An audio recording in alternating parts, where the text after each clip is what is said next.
Bismillahir Rahmanir Rahim. Brothers and sisters in Islam and humanity, may Allah's mercy and blessing be upon you. Today we are going to watch and listen to very um, amazing and fascinating story of this brother from India called Ramish, or he was called Ramish. Now he's Raheem or Abdul Rahim. Um, it's very fascinating where Allah had changed his life from paganism to Islam and guided him in a matter of seconds. Let's dive into his story together and watch and see what he says exactly and enjoy the story until the end. I was a born Hindu, raised in a Hindu family. My parents were Hindus, and I really actually liked the partying part of the festivals. Like the festivals, what comes the food, and it was all about the fanciness of it. There was never an attachment or something like that. Our parents worshipped all of those things. In fact, my parents were people who went to temples. So I come from a Hindu background, and so do my parents, obviously. And we believed we have all the statues in our house, and we go to the temple and worship. So in my childhood, what something that bothered me, stand in queues, big queues for hours to worship these idols inside the temple. If you see in films, you know, I'm Let me reverse a bit, rewind basically. Where this brother says, these idols inside the temple. If you see in films, you know, I'm sure you guys have not gone into a temple, but in India, you have to literally stand in queue for hours. basically he's talking about injustices even in the temple. Diplomat, he's retired now, so he was a diplomat in the Indian government. So you know all this VIP culture with security. Where the VIP just walk through and the walk straight into the average people just queuing and standing for and basically. and all these people, poor people, standing in lines and then looking with an innocent face at me, as if I am something.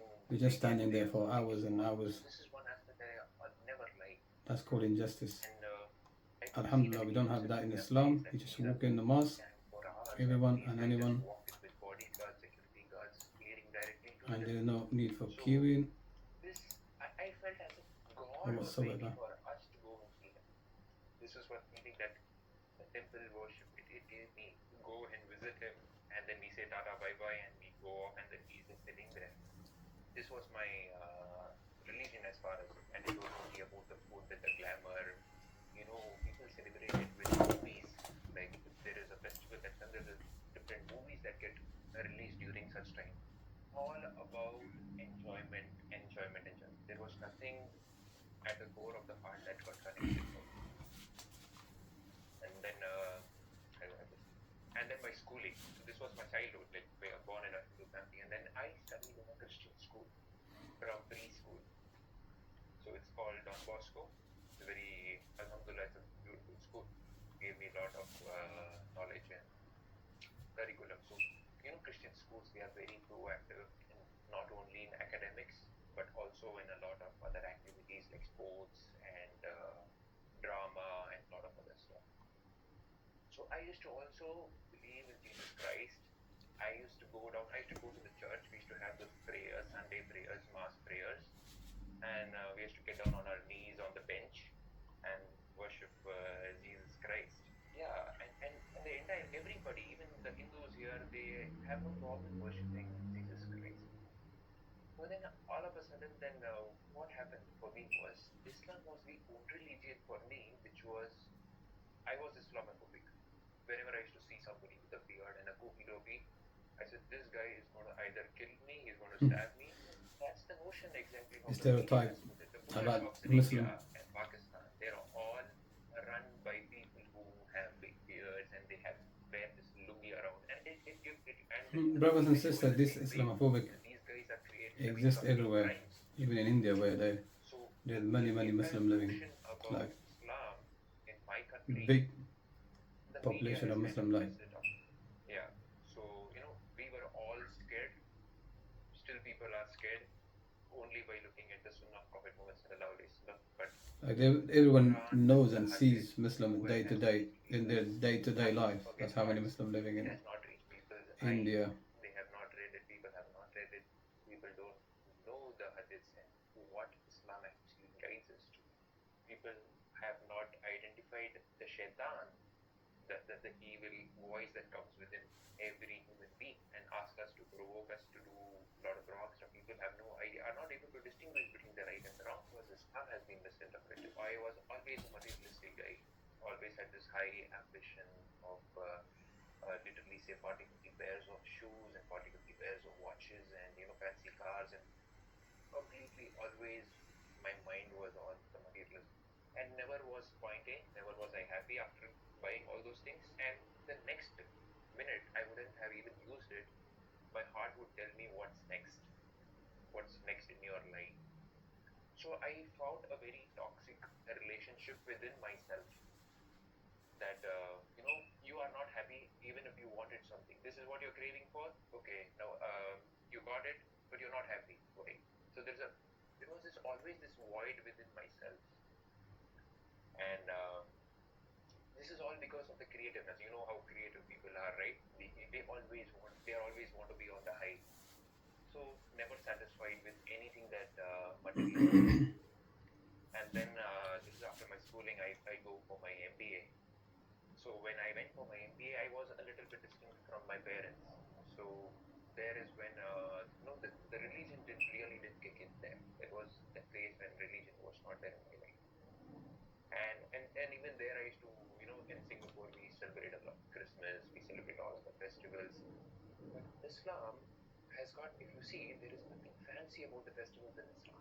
There's nothing fancy. If you go to the core of the celebrations of Prophet Muhammad sallallahu alaihi wasallam, Allah there salam. is nothing glamorous, there is nothing fancy, there is nothing colorful, but heart is always lit up. When we are starving during Ramadan, astaghfirullah, we should not use the word starving, when we are sacrificing for Allah subhanahu wa ta'ala, that happiness people are not able to see, but we as Muslims, we are That's a able very, to very feel good it. point he Instead makes of that when feeling you that, fast, let other people feel what we feel.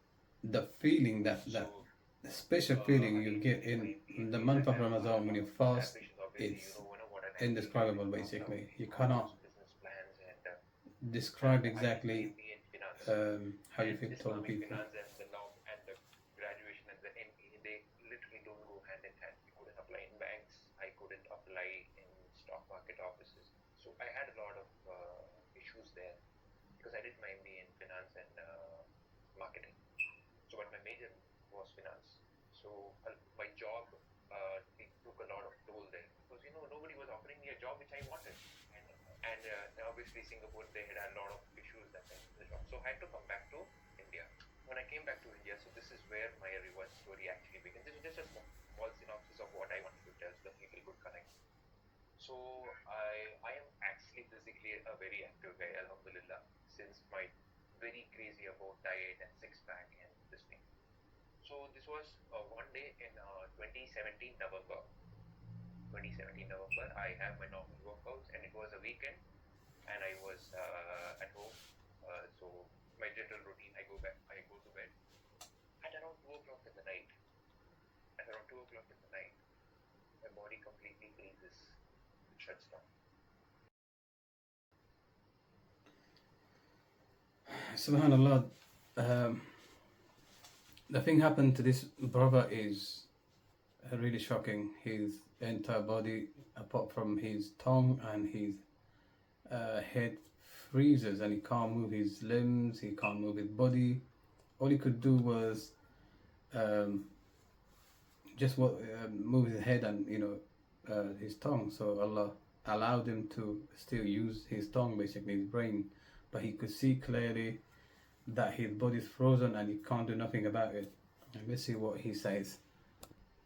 To move my limbs, I'm not able to move my head, my eyes, nothing, except for my tongue, which is moving, and my head is moving. So some people call it sleep paralysis. Something like a seizure. But something like this has never happened to me before in my end. And obviously his heart is working as well. He doesn't mention it, but our heart working. If you remember the story of Prophet Yunus when he was in the belly of whale and he was still able to communicate to Allah um, by his tongue and obviously by his heart as well, because his heart was alive still and he was able to communicate to Allah. And he said that famous dua where Allah saved him in the belly of whale and eventually he came out. Let's continue. Entire 27 years of life. Nothing like that. Alhamdulillah. So something like this happens and I freak out. I get scared. I get scared to the point where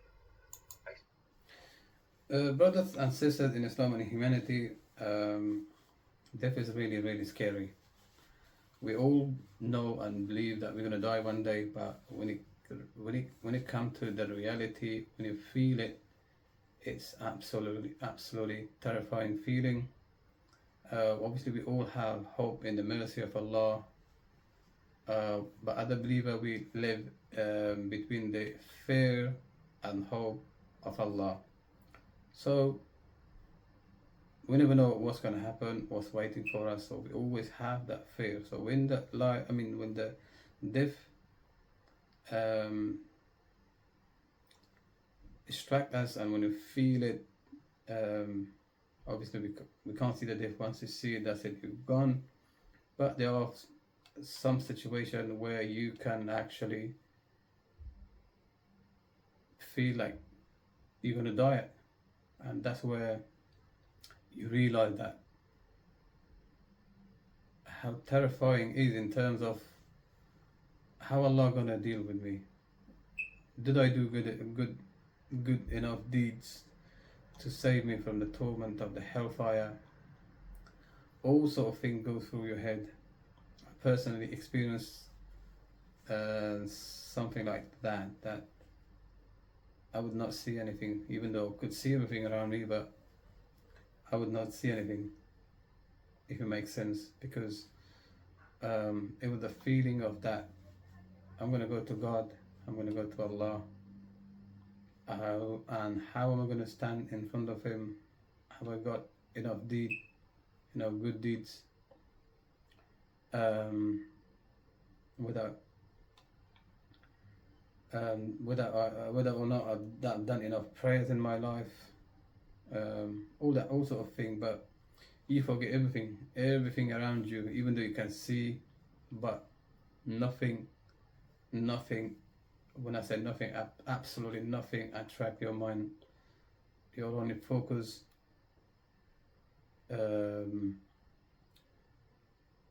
basically what's happening. Like basically feeling you're gonna die and this is it. You're gonna meet Allah, and what is the consequences now?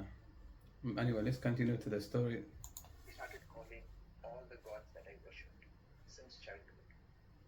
I didn't leave any stone untouched. Every single god I worshipped, I still hoped, please save me from that trauma, because it was something like was pressing me onto my bed.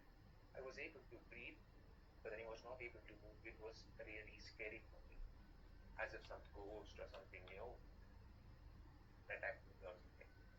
And then I called out to every single idol that I worshipped. Nothing came to rescue. I called Jesus al-Islam.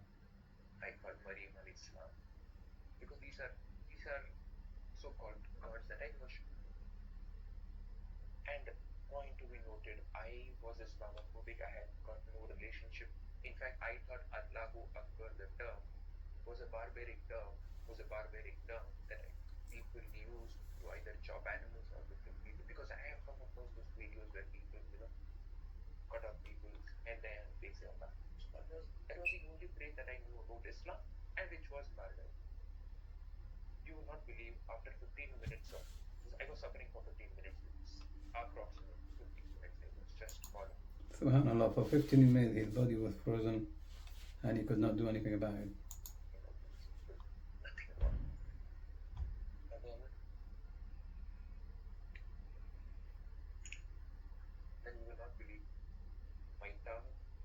Allahu Akbar and my body completely relaxed. The man never liked in his life Allahu Akbar, and he said himself he was Islamophobic, and he certainly never said that word in his life, and he was thinking this is something basically act of terror or something, or barbaric thing. He never know what Allah Akbar meant, even though he, he said. Brothers and sisters, this is the thing. We never promote Islam. We never talk about it to our non-Muslim brothers and sisters. This is one thing we always have to try and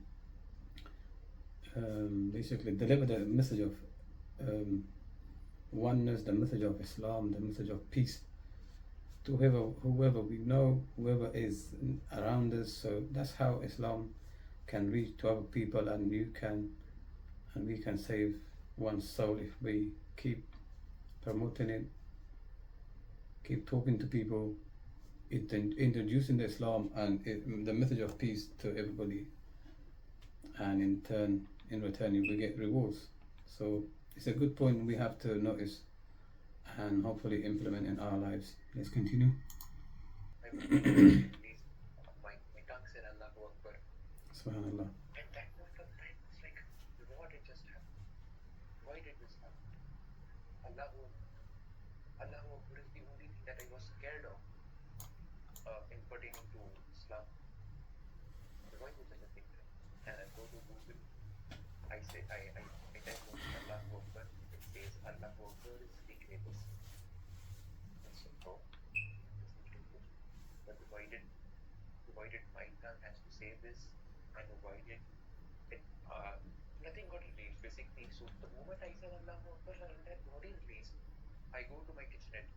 I drink a glass of water, and that was the most calm that I have ever felt in my heart. I come back to my room at around 3 o'clock. I Google everything about what Allahu Akbar, what it meant. Alhamdulillah, next day morning I took my Shahada all that. So, Subhanallah. The very next day he said Shahada by himself. That's a guidance from Allah. Single time I tell myself, Allah subhanahu wa ta'ala gave you hidayat in 1 second. It just took 1 second for Allah subhanahu wa ta'ala to. Of course. Allah can guide you in a matter of second, where Allah has done to this brother.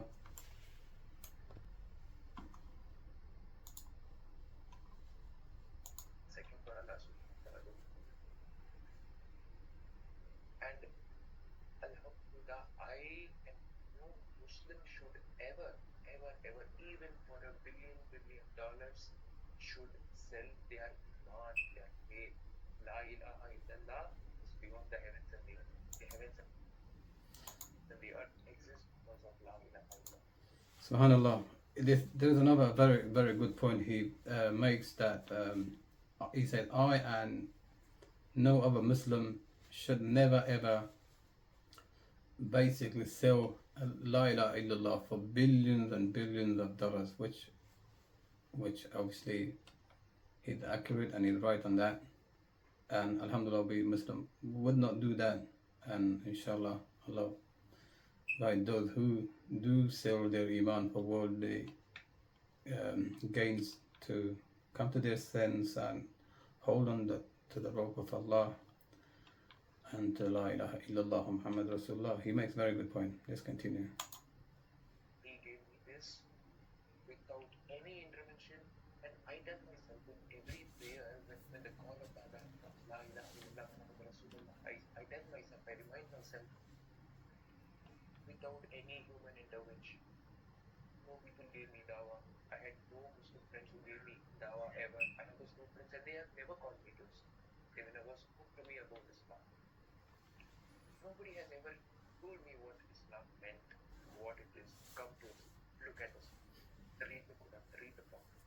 Muhammad who was a name which I didn't like before I knew anything about Islam. And Allah just literally fed me with this golden spoon of hidayat. And I tell myself that Allah literally Allah or the angel, Allahu Allah, he literally held my root and soul. And he didn't let me go till I said Allahu Akbar. This, you guys might think, why after 2017, all of a sudden in 2021 are you coming and telling this story? Weren't you so excited to tell this reverse story out before? So there was the waswas of the shaitan telling, what do you want? Yeah, that's a very good point. This brother makes that he hasn't come all this time to talk about his story, and he blames that shaitan obviously do waswas all the time, and that stopped him of talking about his story. I think that is true. Shaitan always try and stop people doing the good thing all the time. Until we are alive, Shaitan do try to stop us from doing good thing and keep constantly doing waswas and whispering in our ears. What they am telling people that Allah subhanahu wa ta'ala hidayat to this. I had to literally have a battle with me for all this while. And now I'm questioning myself, what if you pass the next day? This beautiful story might spark people's heart. This is what exactly Allah subhanahu wa ta'ala's kun means for me. Like, kun and be and it is. So this Yes. is my word story. That's how Allah's story is. When Allah said be and it is, that's how Allah has created the world. Kun fayakun. And the same story happened to this brother when Allah said be and it was, and this brother, alhamdulillah, was guided, and now he's a believer and worshipping one God. Brothers and sisters in Islam and humanity, thank you for watching the video all the way to the end. And I've got one request from you guys: please like and subscribe, and sorry, please like and subscribe, and if you can, share it with your friends and family.